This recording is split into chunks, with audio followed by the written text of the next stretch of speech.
Bismillahirrahmanirrahim. Assalamualaikum warahmatullahi wabarakatuh. Perkenalkan, nama saya Ari Nurdiana.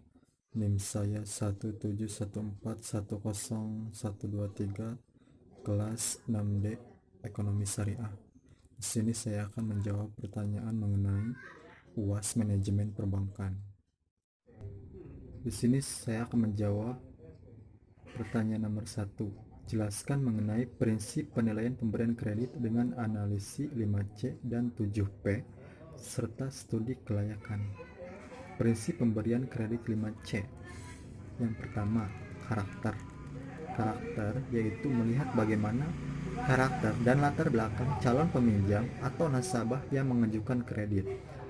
Kriteria karakter akan dilihat dari wawancara yang dilakukan oleh pihak bank, biasanya bagian customer service. Dari karakter ini akan dapat dilihat juga bagaimana reputasi calon peminjam tersebut, apakah pernah memiliki catatan tindakan kriminal atau kebiasaan buruk dalam keuangan seperti tidak melunasi pinjaman. Yang kedua, capacity. Capacity atau kerap disebut juga dengan capability, yaitu bagaimana kemampuan calon peminjam dalam membayar kreditnya. Kriteria ini dilihat dari bagaimana nasabah tersebut menjalankan usahanya atau seberapa besarnya penghasilan yang diterima tiap bulannya. Jika pihak bank menilai bahwa nasabah tersebut tidak memiliki kemampuan cukup untuk membayar kredit, maka besar kemungkinan ajuan kreditnya akan ditolak. Yang ketiga, kapital. Kapital atau modal yang dimiliki calon peminjam yang khususnya diberlakukan pada nasabah yang meminjam untuk usaha atau bisnisnya. Dengan mengetahui modal atau aset yang dimiliki usaha nasabah tersebut, pihak bank dapat sumber pembiayaan yang dimiliki. Selain itu, pihak bank juga dapat melihat bagaimana laporan keuangan dari usaha yang dijalankan nasabah untuk kemudian dijadikan acuan apakah memang layak diberikan kredit atau tidak.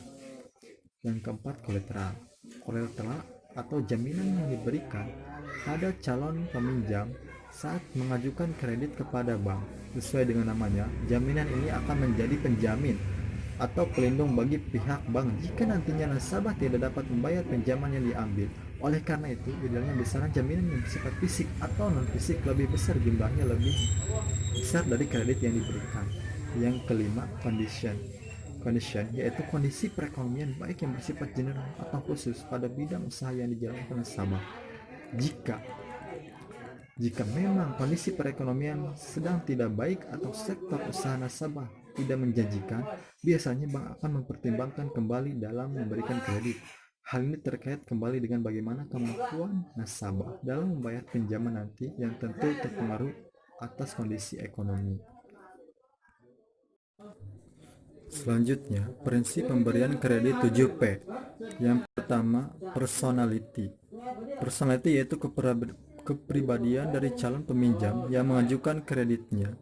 Kriteria ini hampir sama dengan kriteria karakter dari prinsip 5C yang telah dijelaskan di atas atau sebelumnya, di mana melihat bagaimana keseluruhan kepribadian nasabah mencakup sikap dan perilaku sehari-hari. Yang kedua, party.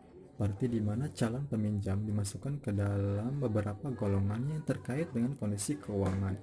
Biasanya pihak bank mengklasifikasikan nasabah berdasarkan modal yang dimiliki, kepribadian, loyalitas, dan lain sebagainya. Dengan adanya perbedaan klasifikasi dan golongan ini, akan ada perbedaan pula dalam pemberian fasilitas kredit nantinya. Yang ketiga, purpose. Purpose merupakan tujuan dari calon peminjam dalam mengajukan kreditnya pada lembaga keuangan. Yang keempat, prospek. Prospek yaitu bagaimana prospek dari usaha yang dijalankan oleh calon peminjam.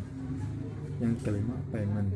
Payment bertujuan untuk mengukur bagaimana kemampuan bayar dari calon peminjam. Yang keenam, profitability. Profitability merupakan di mana pihak bank melihat bagaimana kemampuan calon peminjam dalam menghasilkan keuntungan atau laba. Yang ketujuh, protection. Protection ini juga mengacu pada jaminan yang diberikan oleh calon peminjam. Selain jaminan berupa barang seperti aset rumah atau perusahaan. Protection ini juga dapat berupa jaminan asuransi yang dimiliki oleh nasabah. Selanjutnya mengenai studi kelayakan kredit. Studi kelayakan kredit merupakan cara untuk menghitung atau menganalisis kelayakan kredit suatu usaha atau organisasi. Dengan perkataan lain, studi kelayakan kredit adalah penilaian kemampuan suatu perusahaan menghargai semua kewajiban keuangannya. Laporan keuangan teraudit dari sebuah perusahaan besar dari analisis ketika perusahaan menerbitkan obligasi atau sebuah bank dapat menganalisis laporan keuangan suatu usaha kecil sebelum pinjaman komersial diberikan atau diperbarui. Atau secara singkatnya, studi kelayakan kredit adalah penilaian terhadap kemampuan dan kesediaan peminjam untuk melunasi kewajiban utang-utangnya. Selanjutnya pertanyaan nomor 2. Polisa ingin menerbitkan deposito berjangka waktu 3 bulan pada Bank YZ dengan nominal sebesar 300 juta rupiah.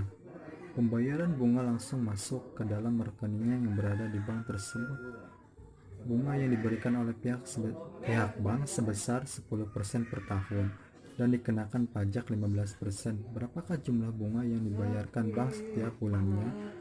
Dan hitung jumlah bunga yang diterima oleh Kholisa selama jangka waktu 3 bulan.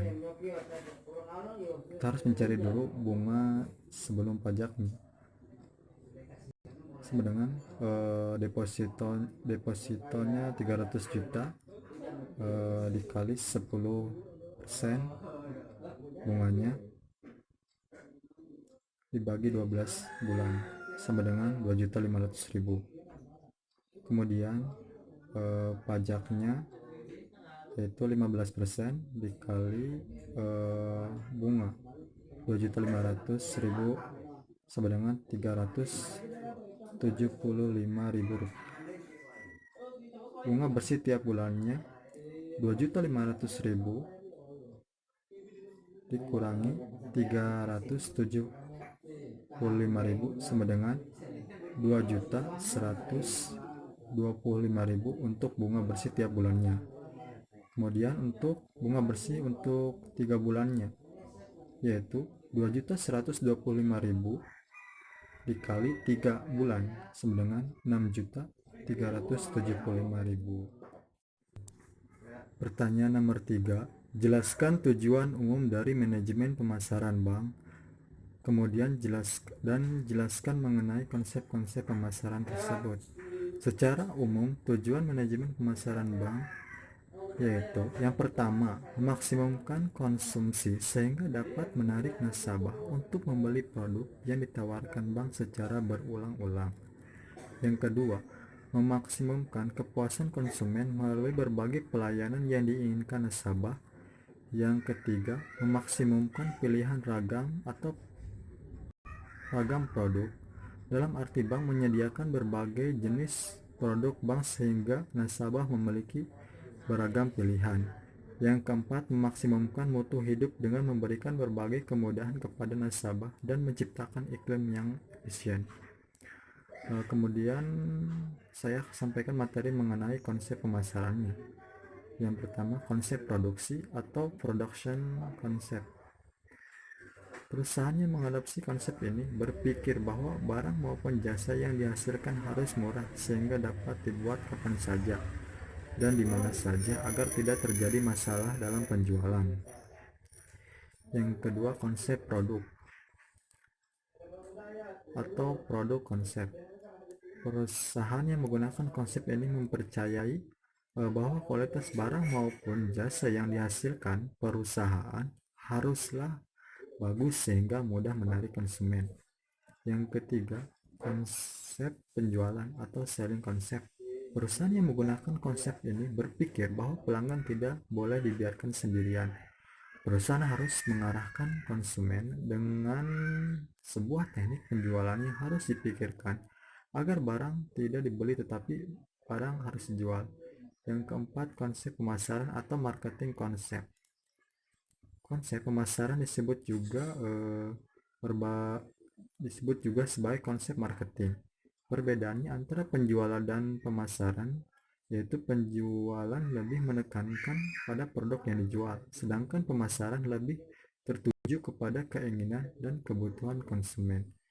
Yang terakhir atau yang kelima, konsep pemasaran sosial atau societal marketing concept.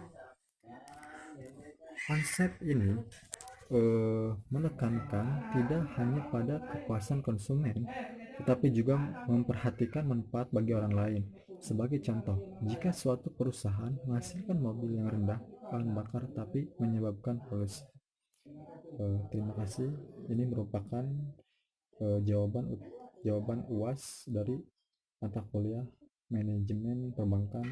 Semoga jawaban ini bisa bermanfaat bagi kita semuanya.